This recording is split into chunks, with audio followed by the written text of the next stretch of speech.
Bonjour, bienvenue à la conférence de Pierre Bosset pour ce 25 avril. Donc, sa conférence intitulée La science comme bien public commun, une perspective fondée sur les droits de la personne. Pierre Bosset, professeur de droit public au département des sciences juridiques de l'Université du Québec à Montréal et membre du barreau du Québec. De 1985 à 2007, il a œuvré comme conseiller juridique à la Commission des droits de la personne du Québec, dirigeant notamment le service de recherche et de planification stratégique de cette institution. Durant cette période, il fut l'auteur d'avis institutionnels marquants portant notamment sur le sens de la laïcité, la prise en compte de la diversité culturelle et culturelle par le droit à travers les accommodements raisonnables, ainsi que sur la portée de la liberté d'expression dans le contexte de l'activité des mouvements racistes ou d'extrême droite. M. Bosset a également coordonné le bilan des 25 premières années de la Charte québécoise des droits et libertés de la personne. Ce texte est considéré aujourd'hui encore comme une référence dans le milieu intéressé. Professeur à l'UQAM depuis 2007, M. Bosset enseigne les droits et libertés, en fait, les droits et libertés de la personne, le droit constitutionnel et le droit international public.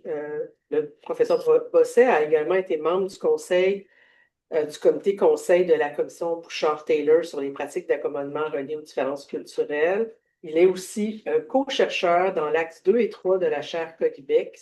Ses recherches portent principalement sur la gestion des diversités par le droit, les politiques interculturalistes et sur les rapports entre le droit et la culture. Bienvenue, Pierre Bosset. Euh, Voilà, merci à la chaire de m'avoir invité à faire cette présentation sur la science comme bien public commun, une notion sur laquelle j'aurai l'occasion d'élaborer durant cette présentation, que j'ai sous-titré Une perspective fondée sur les droits de la personne, puisque, comme vient de le préciser Maryse dans sa présentation, mon cadre d'analyse à travers toute ma carrière et depuis que je suis professeur, entre autres, c'est celui des droits de la personne tels qu'ils sont garantis aussi bien en droit québécois, canadien qu'en droit international. Alors, la science comme bien public commun, pourquoi en parler dans le cadre de cette chaire? C'est que euh, ça relève clairement de l'axe 3 de la chaire qui s'intitule Savoir, science et liberté d'expression. Sur le site web de la chaire, on retrouve cet énoncé qui, à mon avis, situe bien la problématique, savoir que la liberté d'expression intéresse la science, la production du savoir et la diffusion des savoirs, puisque c'est elle, la liberté d'expression, donc, qui crée les conditions de la multiplication d'hypothèses, même l'émergence de controverses, et donc le progrès des connaissances. Et par ailleurs, la liberté d'expression joue également un rôle, bien sûr, dans la diffusion des savoirs, dans le milieu académique, mais aussi dans la société en général. Alors, pourquoi cette approche de la science comme bien public commun me paraît importante, c'est qu'on assiste au Québec, au Canada, aux États-Unis, en Europe également, à une remise en question de l'enseignement et de la recherche et même de la notion de science à proprement parler. Par exemple, on a tous vu ces derniers jours, en particulier depuis la présidence de Trump aux États-Unis, des contenus scientifiques être remis en question dans l'enseignement et dans la recherche. Ça avait commencé en réalité avant que le président Trump entre en fonction. Remise en question de l'enseignement de l'esclavage, par exemple, aux États-Unis. En Europe, remise en question des recherches et de l'enseignement sur le passé colonial de la France. Remise en question des recherches et, à plus forte raison, de l'enseignement sur le racisme systémique, des théories de l'intersectionnalité, la Critical Race Theory, les études de genre, l'éducation à la sexualité, les changements climatiques. Et au Québec, la remise en question de l'enseignement de la culture religieuse à l'école primaire et secondaire. Parallèlement, on assiste bien entendu, et on est en plein dedans ces jours-ci, à des attaques frontales, on peut le dire, contre l'autonomie des universités.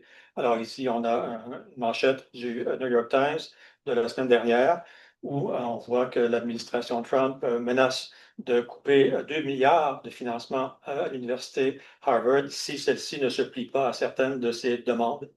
Et on sait qu'il y a un litige actuellement judiciaire à ce propos.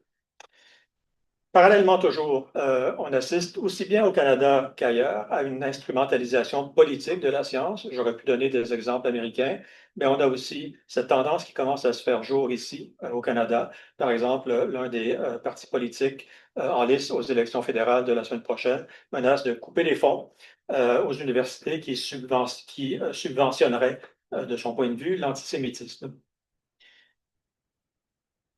Toujours en termes d'obstacles, on voit aussi parfois des gouvernements poser des obstacles à l'accès aux données.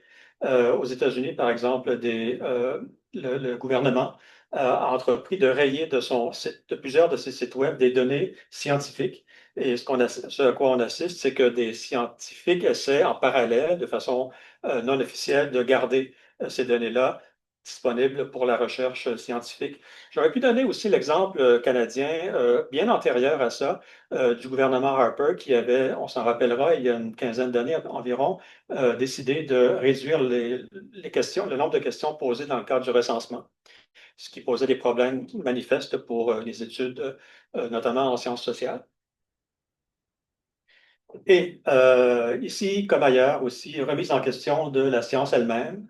Cette manchette du Devoir, en fait, c'est une opinion qui est parue dans le Devoir de la part d'un professeur de philosophie, d'historien des sciences, qui rappelait que l'obscurantisme progresse aux États-Unis.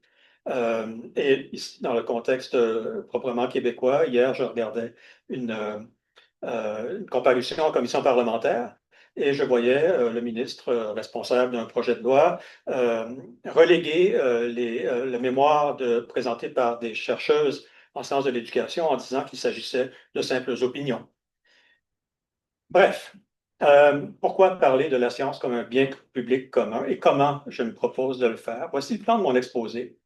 J'aimerais d'abord exposer en quoi la science est saisie actuellement par les droits humains. J'aimerais, dans un deuxième temps, arriver au point majeur de cette présentation, à savoir la possibilité de voir la science comme un bien public commun et ce que ça implique également. Et en dernier lieu, amorcer une discussion sur le mérite de cette nouvelle façon, en fait, cette façon complémentaire de voir la science, à savoir comme un bien public commun. Je fais mienne, bien sûr, la notion de science telle qu'elle est décrite par l'UNESCO depuis 2017, qui fait consensus dans le monde scientifique. Donc, la science dont il sera question dans cette présentation, c'est une entreprise par laquelle donc on découvre et on cherche à maîtriser les causalités, les relations ou les interactions en étudiant de façon objective des phénomènes et en validant cette étude objective de phénomènes par le partage des résultats et l'évaluation par les pairs. Et comme la définition le précise de façon assez claire, on voit qu'à la toute fin de la citation, que la science, c'est bien sûr les sciences de la nature, mais aussi les sciences de la société, ce sur quoi je pourrai revenir plus tard. Alors, quelle est la façon dont le droit des droits humains se saisit à l'heure actuelle de la science? À travers trois notions. D'abord, celle des libertés académiques, celle de la liberté d'expression et celle du droit à l'éducation.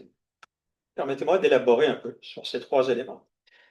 Commençons par la liberté d'expression, puisque c'est le cœur même de la chaire qui nous invite cet après-midi. La liberté d'expression, dans les textes juridiques internationaux, elle est formulée de façon extrêmement large. Comme on peut le voir ici, toute personne, pas seulement les scientifiques, mais toute personne a droit à cette liberté qui comprend la liberté de rechercher, de recevoir et de répandre des informations et des idées de toute espèce. Les valeurs qui sous-tendent cette liberté, pourquoi la liberté d'expression est-elle reconnue et garantie par le droit? Je me réfère ici à une décision très importante de la Cour suprême du Canada dans l'affaire Irwin-Toy en 1989, où la Cour suprême se demandait à quoi ça sert au fond la liberté d'expression, et elle avait identifié un certain nombre de valeurs. La première étant la recherche de la vérité, c'est donc en s'exprimant et en confrontant les points de vue que du choc des idées jaillira la lumière, comme on dit, et donc la liberté d'expression sert entre autres à rechercher, pas nécessairement atteindre, mais à tout le moins rechercher la vérité. Une deuxième valeur que la Cour avait identifiée, c'était que la liberté d'expression permettait aux citoyens de participer de façon éclairée aux décisions sociales et politiques. Je reviendrai tout à l'heure sur cette notion de participation parce qu'elle est capitale lorsqu'on envisage la science comme un bien public commun. Enfin, la Cour avait identifié une troisième valeur sous-jacente à la liberté d'expression, qui est peut-être un peu moins pertinente dans le cadre d'un débat sur la science, c'est celle de l'épanouissement personnel. Alors, une personne qui s'exprime peut trouver là un moyen de s'épanouir sur le plan personnel, sur le plan artistique, par exemple.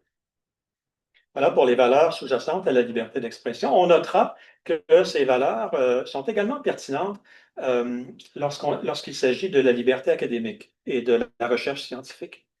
J'y reviendrai. Ce qui est frappant quand on regarde le contenu de la liberté d'expression qui est ainsi protégée, c'est que le droit ne porte aucun jugement a priori, à tout le moins, sur le contenu de ce qui est exprimé. La Cour suprême le disait très bien dans la même décision. Ce qui est protégé, ce sont toutes les expressions du cœur, mais de l'esprit également, aussi impopulaires, déplaisantes et contestataires soient-elles. De la même façon, la Cour européenne des droits de l'homme euh, disait que la liberté d'expression, ce n'est pas uniquement pour les idées inoffensives, mais aussi pour celles qui heurtent, choquent ou inquiètent. Quant au véhicule de l'expression, ce qui est protégé, c'est toutes les formes d'expression possibles et imaginables, à peu de choses près. Par exemple, l'écrit, les discours, les arts, les gestes et les actes, avec une nuance pour les gestes et les actes qui ne doivent pas, évidemment, emprunter une forme violente en elle-même. Autrement, toutes les formes d'expression sont protégées. Alors, cette liberté d'expression peut être atteinte par différents types de contrôles. C'est intéressant de les passer en revue et de les rattacher aux atteintes à la liberté scientifique dont j'ai parlé en début de cette présentation. Dans l'arrêt Irwin-Toy, la Cour suprême distinguait divers types d'atteintes à la liberté d'expression. Le premier type, le plus évident sans doute, c'est lorsque un pouvoir quelconque restreint ou interdit certains contenus expressifs.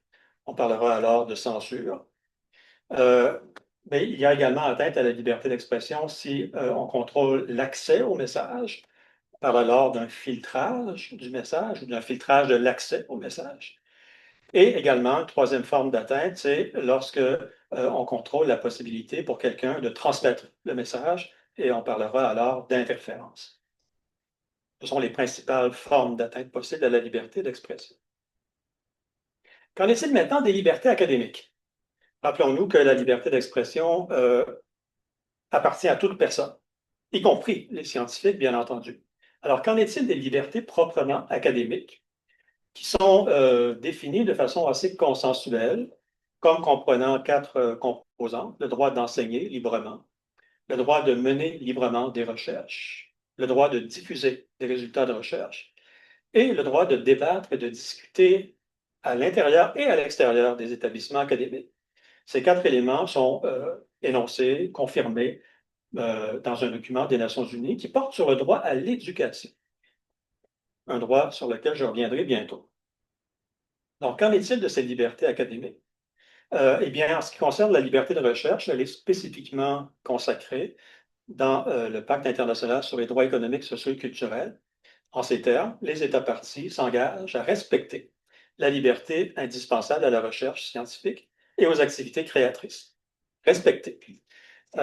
L'engagement de respecter peut être interprété comme étant un engagement de ne pas toucher à la liberté de recherche, mais peut ne pas être interprété aussi comme comprenant des obligations positives pour l'État de favoriser la recherche. Je reviendrai sur cette dimension abstention versus intervention plus tard dans notre présentation parce qu'elle est très importante. L'étendue de la liberté de recherche, selon toujours les Nations unies, mais ici encore, je pense que c'est consensuel, ça consiste au moins à protéger les chercheurs contre des influences sur leur indépendance de jugement en tant que scientifiques, sur la possibilité de mettre en place des établissements de recherche autonomes et de définir les buts et les objectifs de la recherche et les méthodes de recherche. La liberté des chercheurs de contester ouvertement, librement, la valeur éthique de certains projets de recherche et même de s'en retirer. pour des raisons de conscience, la liberté de coopérer avec d'autres chercheurs au pays comme à l'étranger, et enfin, la possibilité de communiquer des données et de l'analyse scientifique aux responsables de l'élaboration des politiques et au public lorsque c'est possible. Justement, parlant du public, le public se voit reconnaître par le droit de bénéficier du progrès scientifique. Les États partis au Pacte sur les droits économiques et sociaux reconnaissent à chacun le droit de bénéficier du progrès scientifique et de ses applications. Le droit à l'éducation, lui, reconnaît à toute personne ce droit à l'éducation, donc, et spécifiquement aux enfants dans le cadre de la Convention sur les droits de l'enfant. Mais dans le Pacte sur les droits économiques, sociaux et culturels, c'est toute personne, donc, y compris les adultes, ont le droit à l'éducation.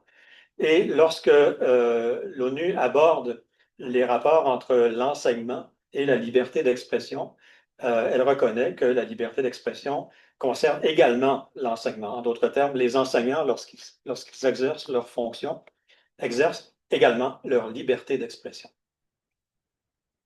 Et quant au rapport entre le droit à l'éducation et les libertés proprement académiques, l'ONU nous rappelle que le droit à l'éducation ça doit s'accompagner des libertés académiques, tant pour le personnel enseignant que pour les étudiants. En somme, quand on regarde l'éclairage actuel du droit sur la science, on constate que le droit reconnaît un rôle actif aux scientifiques en tant que titulaire des libertés académiques et d'expression, et un rôle plus passif pour le public en tant que bénéficiaire du progrès scientifique, ce sont les termes du Pacte sur les droits économiques, sociaux et culturels, et en tant que destinataire du droit à l'éducation. Un rôle plus passif, donc, pour le public, et c'est justement cette dichotomie entre le rôle actif reconnu aux scientifiques et le rôle plus passif euh, reconnu au public, j'aimerais m'attarder à partir de maintenant, puisque l'un des intérêts de voir la science comme un bien public commun, c'est justement de reconnaître le public non pas comme un passif, mais comme un acteur également de la vie scientifique. Donc, voir la science comme un bien public commun sous l'angle du droit de participer à la science. Donc, voici comment le droit de participer à la science contribue euh, à une meilleure appréhension de la science par le droit des droits humains. Alors, il ne s'agit pas de nier la liberté d'expression, ni les libertés académiques, ni le droit à l'éducation, mais d'y ajouter un nouveau droit, un élément jusqu'ici manquant, le droit de participer à la science. J'explique d'abord en quoi ce droit de participer à la science a pu être mis de l'avant par les Nations unies. En fait, cette façon de voir la science comme un bien public commun, nous la devons à une rapporteure spéciale des Nations unies sur les droits culturels. Les rapporteurs spéciaux des Nations unies, il faut bien être conscient de leur rôle, ce sont des experts indépendants qui sont élus par des États, en l'occurrence les 47 États qui sont membres du Conseil des droits de l'homme. Ils sont élus donc par des représentants des États. Et une fois élus, ils sont indépendants. Et leur mandat, c'est de rendre compte de la situation des droits humains et de fournir des conseils à travers en particulier des études thématiques annuelles qui euh, contribuent à l'élaboration future de normes internationales. C'est dans ce contexte institutionnel que s'inscrit le sujet dont je parle cet après-midi, à savoir la science comme un bien public commun. Voici quelques exemples pour donner une idée de la variété des thèmes qui sont abordés par les rapporteurs spéciaux des Nations unies. Patrimoine culturel, propriété intellectuelle, liberté artistique, enseignement de l'histoire, fondamentalisme et extrémisme, etc. Il existe une rapporteure spéciale sur les droits culturels, Madame Alexandra Zantaki, qui exerce ce mandat depuis 2021. C'est une juriste britannique qui s'intéresse depuis longtemps aux droits culturels des minorités et des peuples autochtones, mais de façon plus large, à la diversité culturelle et à l'équilibre entre les droits culturels et les autres droits et intérêts.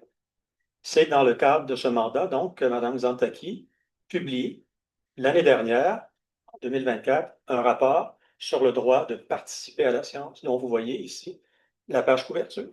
Et c'est de ce rapport dont je souhaite vous entretenir à partir de maintenant.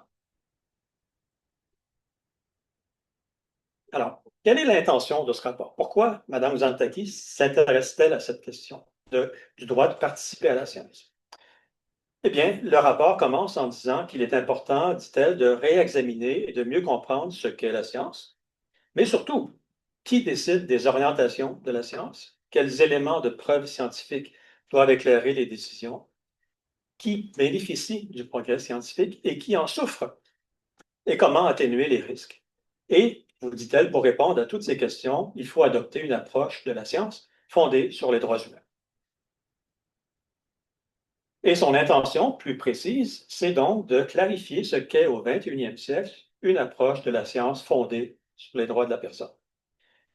Une approche qui repose bien entendu sur les grands principes communs aux chartes des droits, l'universalité, l'indivisibilité des droits, la non-discrimination, l'égalité, mais surtout, je vais insister sur la participation du public et sur la démocratisation de la science en tant que bien public commun. Voilà l'esprit du rapport de Mme Zantaki. Et cet esprit, on le retrouve dans l'analyse qui est présentée dans le rapport. Alors, cette notion de science comme un bien public commun, où la trouve-t-on? Quel est le fondement juridique de cette façon de voir la science? C'est implicitement dans l'article 15 du Pacte sur les droits économiques, sociaux et culturels, où les États partis reconnaissent à chacun le droit de participer à la vie culturelle. Alors, on devine que pour que la science soit envisagée sous l'angle de ce droit de participer à la vie culturelle, il fallait que Mme Zantaki établisse un lien entre la science et la culture.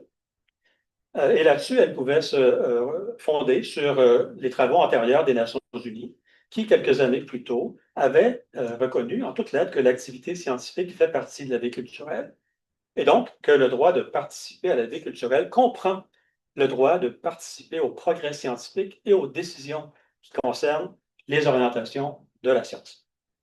C'est là-dessus que repose la vision de la science comme un bien public commun.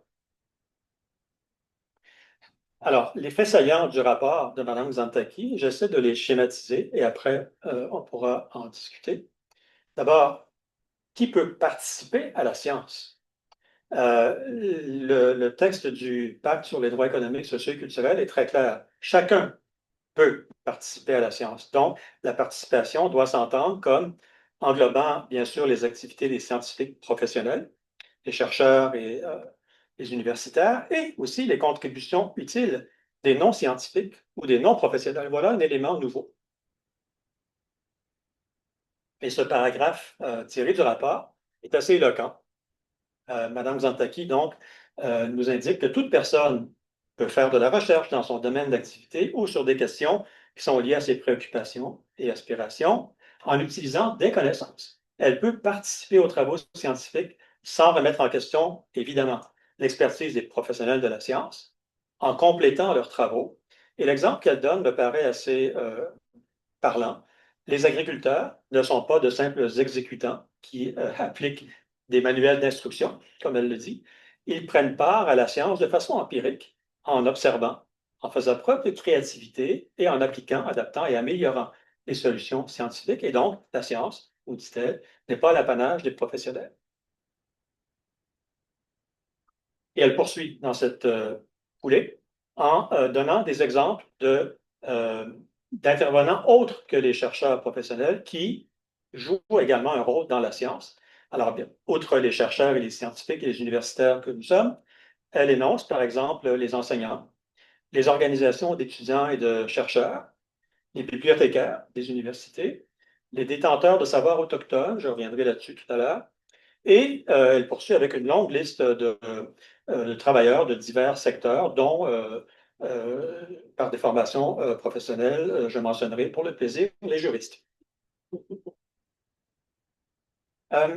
Le deuxième fait saillant de son rapport, c'est qu'il faut respecter la diversité scientifique et c'est ce que j'appelle ici une approche écuménique de la science. Le mot est de moi et non pas de Mme Zantaki.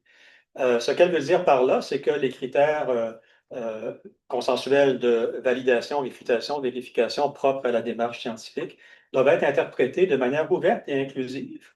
Et donc, il faut être ouvert au savoir traditionnel, empirique, on pourrait dire, aux sciences autochtones et à d'autres types de sciences communautaires, publiques ou alternatives. Ce sont des notions nouvelles, peu usitées dans la pratique classique de la science. Je reviendrai d'ailleurs sur le risque que cette mention des sciences alternatives ou communautaires pourrait peut-être susciter dans certains milieux. Et par exemple, elle insiste sur le fait que les savoirs autochtones en particulier, on ne doit plus les considérer a priori comme étant primitifs, inférieurs, voire superstitieux ou dangereux, et reconnaître qu'ils ne sont pas moins valables en principe que les autres formes de savoir dites occidentales. Troisième fait saillant. Quant au type de participation, sachant que tout le monde en principe peut participer à sa façon et dans les limites de ses compétences à la science, comment participer donc à la vie scientifique? Bien sûr en participant aux activités scientifiques proprement dites. L'exemple que le rapport donne, c'est que les personnes qui vivent avec une maladie doivent pouvoir s'exprimer à chaque étape d'un processus de recherche qui les concerne, par exemple en définissant les grandes lignes d'un projet scientifique en émergence, de formuler même des questions de recherche, de superviser le traitement qu'on accorde aux personnes qui participent à la recherche et de façon à ce que, éventuellement, les personnes vivant avec cette maladie puissent bénéficier de nouveaux outils. C'est une illustration donc d'une façon parmi d'autres de participer aux activités scientifiques. Une autre façon, c'est de participer aux prises de décision quand on oriente la recherche scientifique ou quand il s'agit d'adopter ou de rejeter certains progrès techniques. Eh bien, ces décisions importantes devraient être soumises à un contrôle public et à la participation des citoyens.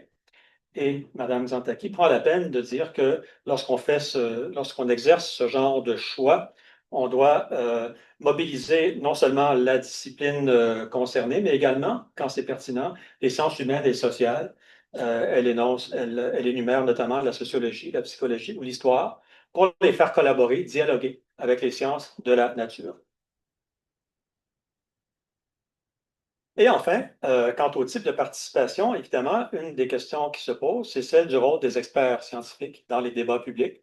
Elle nous rappelle que les experts sont souvent appelés à contribuer au débat public. Ils sont même parfois poussés, peut-être malgré eux, sur le devant de la scène dans des débats qui sont peut-être d'abord et avant tout politiques. Et elle nous met en garde contre les risques de dérapage que cela peut impliquer dans dans ce passage que l'on voit à l'écran. Euh, on va parfois exiger des scientifiques qui simplifient à l'extrême la science. On va parfois remettre en question leur expertise même. Et on va parallèlement voir apparaître des propositions non scientifiques, des explications populistes et dépourvues de tout esprit critique, souvent par l'intermédiaire des médias sociaux. Alors, ce qu'elle nous dit, et ça me paraît important, c'est que le droit de participer à la science ne doit pas être un fourre-tout. Ce n'est pas elle qui le dit, c'est moi qui interprète. Le droit de participer à la science ne doit pas entraver le droit aux meilleures applications de la science. En réalité, cette phrase me paraît très importante, en réalité, nous n'avons pas tous les mêmes capacités épistémiques. Et elle conclut sur ce point que le droit de s'exprimer est une considération importante, mais on ne saurait laisser les voix des scientifiques amateurs couvrir celles des scientifiques professionnels. Elle enchaîne ensuite sur les obstacles à la participation aux sciences. J'en ai énuméré quelques-uns au début de notre présentation. Elle s'y attarde également en nous rappelant que la liberté académique et la liberté scientifique euh, s'appliquent simultanément, conjointement avec la liberté d'expression, qu'elle protège non seulement les universitaires et les chercheurs, mais aussi toute personne qui est indirectement liée aux activités scientifiques, comme dit-elle, les journalistes, les éducateurs, les juges. Et elle énonce donc des formes concrètes d'entrave à la liberté scientifique, harcèlement, arrestation, détention, menaces, perte de poste ou d'emploi. On pourrait ajouter expulsion, dans le cas de certaines mesures américaines, ingérence dans la recherche et la publication, et conflit avec la foi ou la religion. Et elle énumère également d'autres obstacles à la liberté scientifique, le sous-financement structurel de la recherche publique, la privatisation de la recherche et l'instrumentalisation politique de la science dont j'ai parlé au début. Alors, que faut-il en déduire ou en conclure sur le plan pratique? Qu'est-ce que ça implique de voir la science comme un bien public commun, notamment lorsqu'on s'interroge sur la responsabilité des pouvoirs publics face à la science? Alors, le rapport conclut et recommande des choses qui me paraissent très importantes. La conclusion et la recommandation la plus importante, c'est celle qu'on retrouve au paragraphe 87, où il est écrit qu'il est urgent que les États et les acteurs privés adoptent une approche fondée sur les droits de l'homme dans tous les domaines liés à la science. Également que les États devraient reconnaître, respecter, protéger et promouvoir le droit de chacun, pas seulement des professionnels, de participer à la science en tant que droit de l'homme, qu'il est important, paragraphe 89, de développer une compréhension large, inclusive, décolonisée de la science, et que, paragraphe suivant, les États devraient considérer la science comme un bien public et commun. S'agissant des pouvoirs publics et de leurs responsabilités, j'aimerais élaborer là-dessus. Madame Zantaki le fait assez peu, mais il est important de voir ce que ça implique lorsque on recommande aux pouvoirs publics de mieux considérer la science comme un bien public commun. Qu'est-ce que ça implique pour les pouvoirs publics, pour l'État? Bien, le grand principe ici, c'est que les États qui ont adhéré au pacte sur les droits économiques, sociaux et culturels et qui donc reconnaissent le droit de participer à la science, doivent, pour respecter leurs engagements, agir par tous les moyens appropriés au maximum de leurs ressources. Voilà l'obligation générale. Et cette obligation générale peut être déclinée sous trois formes d'obligations plus précises. L'obligation d'abord de respecter le droit de participer à la science. Une obligation ensuite de protéger le droit de participer à la science contre les tiers qui voudraient y porter atteinte. Et également une obligation de mettre activement en œuvre ce droit de participation. Permettez-moi d'élaborer maintenant sur ces trois dimensions: respecter, protéger, mettre en œuvre. Respecter le droit de participer à la science. Voici ce que dit la rapporteure spéciale. Les États et les autres parties prenantes, en particulier les établissements de recherche privés et même les entreprises commerciales, devraient pleinement respecter la liberté académique et scientifique et tout particulièrement s'abstenir d'instrumentaliser les scientifiques. C'est une obligation d'abstention, respecter, ne pas toucher à, hein, hands-off research. Une obligation qu'on pourrait qualifier presque de négative ou d'abstention. Obligation de protéger à l'encontre des tiers qui nuiraient à l'exercice du droit de participer à la science. Selon le rapporteur spécial, cela signifie protéger les scientifiques contre les attaques, contre les remises en question de leur intégrité, contre les attaques et les menaces, parfois même physiques, dans certains pays. Également, ça implique de repérer et d'éviter les conflits d'intérêts des scientifiques et d'assurer la protection des lanceurs d'alerte. Et la troisième obligation, peut-être la plus exigeante pour l'État, parce que c'est elle qui suppose que l'État mette en place des mesures positives, donc mettre en œuvre, d'abord sous l'angle du droit à une éducation scientifique, on revient ici au droit à l'éducation. La rapporteure spéciale nous dit que la participation à la science suppose que chacun reçoive une éducation scientifique et même qu'on doit adopter des mesures particulières pour les groupes vulnérables et marginalisés, pour leur accès à l'éducation. Et elle ajoute que les États doivent aussi veiller à ce que les modèles scientifiques autres que les modèles dominants, on peut penser par exemple aux sciences autochtones, soient inclus dans l'enseignement. Toujours sous l'angle de la mise en œuvre, assurer la participation de tous à la recherche.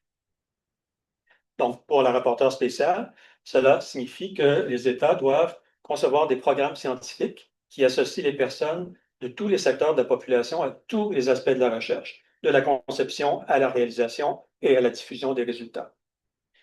Ça implique également d'éliminer les obstacles qui empêchent la participation des femmes à la science et de prendre des mesures ciblées pour garantir que les groupes marginalisés, vulnérables, participent réellement à la science. Donc, ça inclut bien sûr les minorités, les migrants, les personnes vivant dans des zones rurales et les personnes pauvres. Le consentement des peuples autochtones, la rapporteure spéciale y consacre un paragraphe. Les États doivent faire en sorte que l'obtention d'un consentement préalable, libre et éclairé des peuples autochtones soit obligatoire pour toutes les questions scientifiques qui les concernent. Et enfin, toujours sous l'angle de la mise en œuvre effective du droit, créer des espaces de dialogue entre les scientifiques et les décideurs et faire participer toutes les parties prenantes, incluant les populations touchées et les chercheurs de toutes les disciplines pertinentes, et veiller à ce que les politiques qui seront éventuellement adoptées soient élaborées sur la base des données probantes de la science. Alors, c'est tout un programme quand on parle de mettre en œuvre le droit à la participation effective de tout le monde à la science. En termes de discussion et de débat, qu'est-ce qu'on peut retenir de ce rapport qui a été publié donc il y a un an, qui a fait l'objet d'assez peu de commentaires dans la littérature? Eh bien, d'abord, c'est que c'est un rapport qui, bien sûr, comme tous les rapports en provenance des Nations Unies, ont certaines limites, en particulier dû au fait que les recommandations des rapporteurs spéciaux, que ce soit Mme Zantaki ou d'autres, n'ont aucun caractère légalement contraignant. Ce sont des recommandations, des guides pour la réflexion future, mais ce n'est pas légalement contraignant ce qui est mis de l'avant dans le rapport. Ce qui est contraignant, évidemment, ce sont les dispositions des traités internationaux eux-mêmes. Mais ce que fait Mme Zantaki, c'est qu'elle interprète ces dispositions-là et qu'elle en tire des enseignements pour ce qui devrait être le droit dans l'avenir. Également, une autre limite du rapport de Mme Zantaki, c'est que les recommandations qu'elle formule, il y en a un très grand nombre, ont un caractère très général, j'oserais même dire générique, puisque le pacte sur les droits économiques et sociaux laisse les États libres de décider pour eux-mêmes des moyens qui sont le plus appropriés pour mettre en œuvre un droit.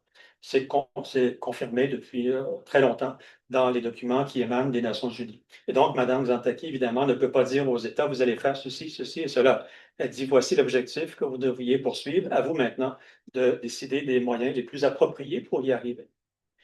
Et on peut enfin s'interroger sur la possibilité que dans les milieux scientifiques, il y a une certaine résistance, réticence face à certaines positions de la rapporteure spéciale, par exemple, sur la prise en compte des modèles scientifiques non traditionnels, de la science alternative en particulier. Ce n'est pas évident.